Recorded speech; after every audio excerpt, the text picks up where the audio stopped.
are in pool play. It's a short tournament if you think about it seriously, so you want to get as many wins as possible. First combination play, and quickly on the floor goes Laksina. Akari pushes it over. The strike from the back row. Excellent work of the back row on both sides. Sultanes and corks.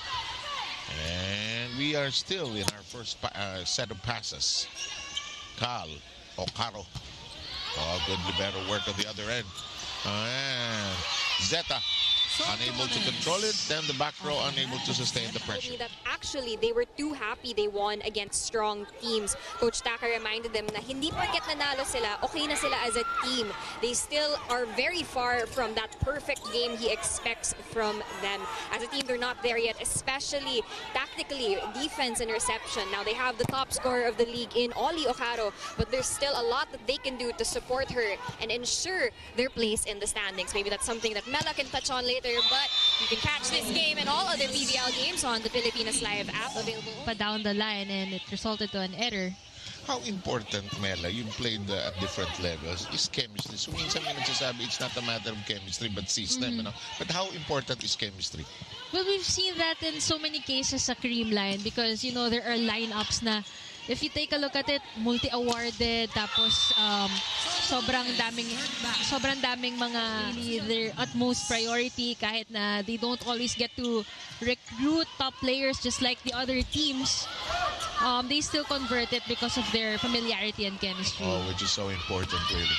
Here's Oli Akari, and the distribution from the center looks good as we have the spike of the set. Atin sa inyo ng Duncan, pasalubong ng bayan. You know, echoing that sentiment. Here comes Gretzel Sultanes.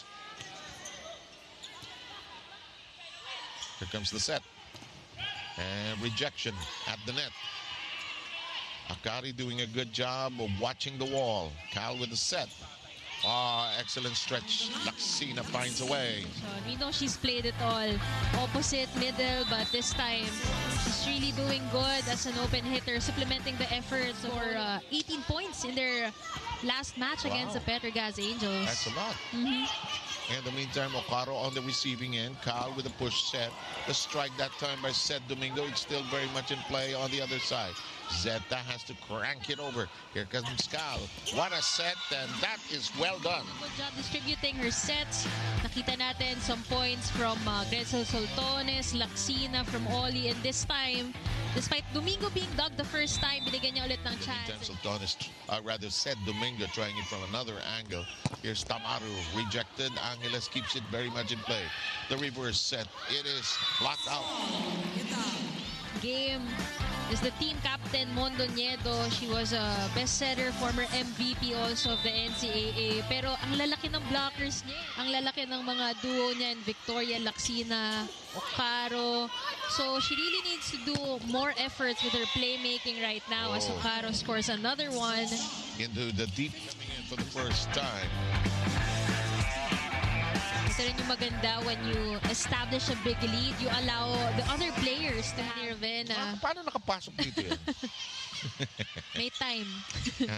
Mukhang in break ang kanyang liga sa Japan, and he recently came from Taiwan. And this time you see a new player on the court for the Akari Chargers. We have Isabella Macabak. Yes. And again, you know, these kinds of scores, pag malalaki na yung lamang, medyo less pressure for the team. That game experience on the court.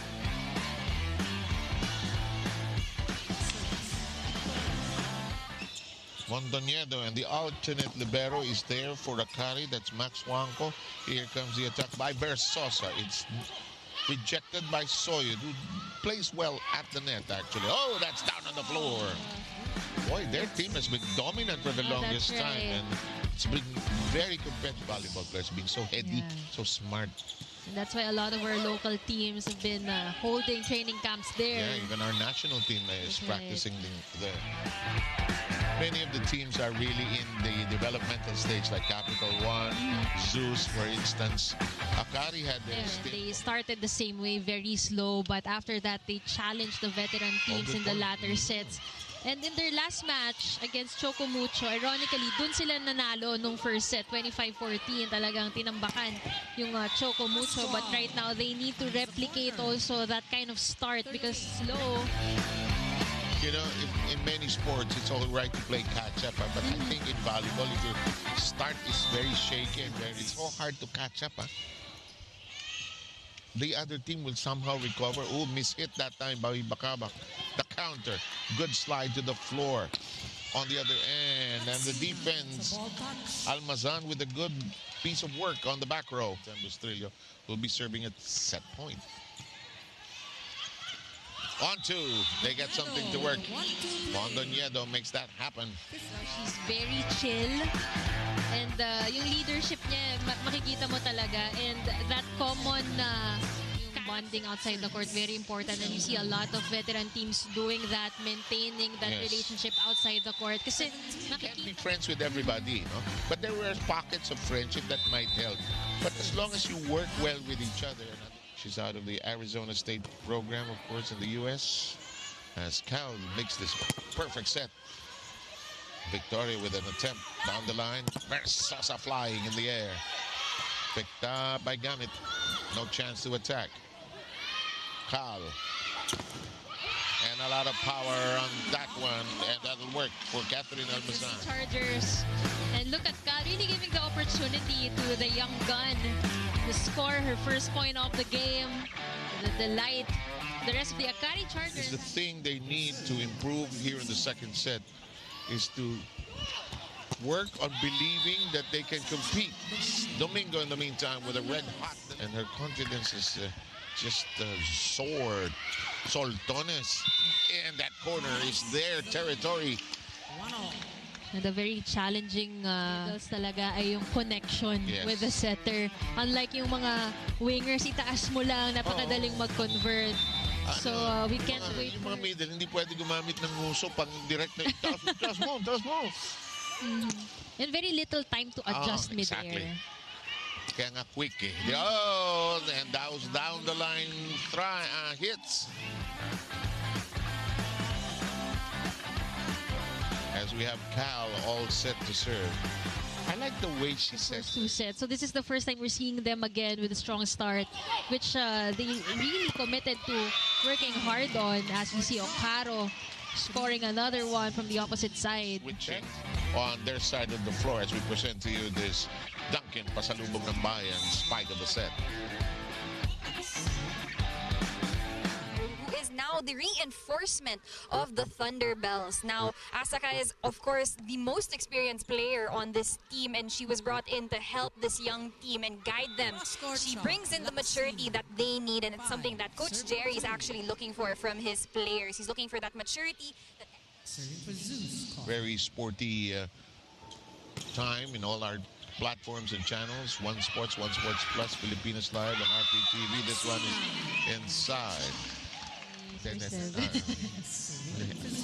sometimes there are challenges. There are challenges, I think, lasted 45 minutes before with TLDT. Staring with Camaro there. Bang, right through them. Especially with no libero on the side of the Thunderbelles. But talking about the libero, we did feature itong si Zeta earlier, but another underrated libero is itong si Julia Angeles. But this time around, Ivy Laxina, not underrated at all. That's what she shows here in this game. Let's take a look at that again. Towering above her blockers. Laxina has scored 7 points. And this is at cruise control by Akari. Amaro foiled at the net. Mondoñedo pursues. Soldones steady there. Oh, what a corner. Compared to her other outings. Kung sa Tagalog, bantay na bantay siya. Oh! Ravenna was 3 feet away. Akari's also doing a good job targeting Asaka Tamara. Really exhausting her the energy dahil Michelle Cobb is back in. Laxina Kept in play, and that's rejected. Tamaro again marked. Akari. By the way, the veteran Janine Marciano is on the floor. Michelle Cobb put a hand on it, but it's so far out of play. Coach Taka medyo napahabol na din. Trying to get to the ball also. Great efforts from Gamit. A really reliable middle. The dad of Angel Canino is also there as one of the assistants. Here's a serve that's in play. Runner. Hey, Michelle Cobb, new libero. And that goes. So kailangan siguro talagang ilatag mo away from Tamaro because she's being blocked. Watch that use Gamit. So now there's really an allowance for the other players to step up. And the good thing is, ito kanilang setter, matagal naman na nilang kalaro, of course. What can we do in practice today? Where will we go after? Di ba? Mga kwentuhang masasaya. Oh, I think, did she get it? She got it. Right before the end line. Now with their second point, one of the NCAA stars that we have here. And she was the former captain of this team before. Manco of FEU alternating in that position. Here's Danny. Here's Cal. That's in the corner. Caro not even becoming less of a threat even when she's at the back row. And we have a timeout asked for by personality differences and cultural differences. But most of the imports that play here in the Philippines, they're having a ball. Huh? They're enjoying themselves. Just eating too much rice now. I remember the imports, Lindsay Stalzer. I'm eating too much rice. Wow, good shot. But she's all dressed up. You're right. She's going nowhere. Bunot and converting, I think, in double digits. Yes. 10-point lead right now by Akari. They took the first set. 25-18. This will bite. As Tapia finds a way to Pero score. ngayon mukhang refreshed na, getting another perspective from the bench and right away converting. Kasi pagka porsyento team ka, mababasa ka nung kabila eh. And I think this is the best rest that Okaro can get Yes. after scoring so much in their last two matches. But look at Domingo. Fly. Just fly. 6 points. The speed and her contact on the ball, mataas. And the power on that last hit as well. Came back from playing abroad. Yung wrist action niya, ang laki ng in-improve. Yung pitik. Okaro. Oh, right into the gut of the D. A story and a reel as well. And that will take care of business here in the second set. Pass better so that they could maximize Gamit. Kasi napaka-effective nung kanyang running hit eh. And that's why you understand why coaches can be so redundant in their reminders. That the receive first, pass well. As we get underway with your third set, and that's on the ground. It hasn't been a good day for Sangatamaru here today. They wanted to be more dominant, more aggressive, and still have that calm demeanor, but really taking command of the game at hand. She's looking for more consistency from herself and from her teammates. And if they stay consistent, they just might go home early tonight. Just to remind you of what the call was when the referees confirmed, it was a catch and pass called against Sultanes. So the point went to ZUS Coffee, which currently is leading at 3-1, and Mela Tunay touches the volleyball. So Sultanes making up for that. You know, they always worry when the ball goes here. You, Noringo, no. Nagwawala mga coaches dun. Dati acting ang labanan sa ganyan. Ito, gaya nito. Check. No, wala na yan. O ngayon, may check talaga. Oh. In this game. Mababa ang porsyento niya. Nabablock kasi siya eh. Markado siya eh.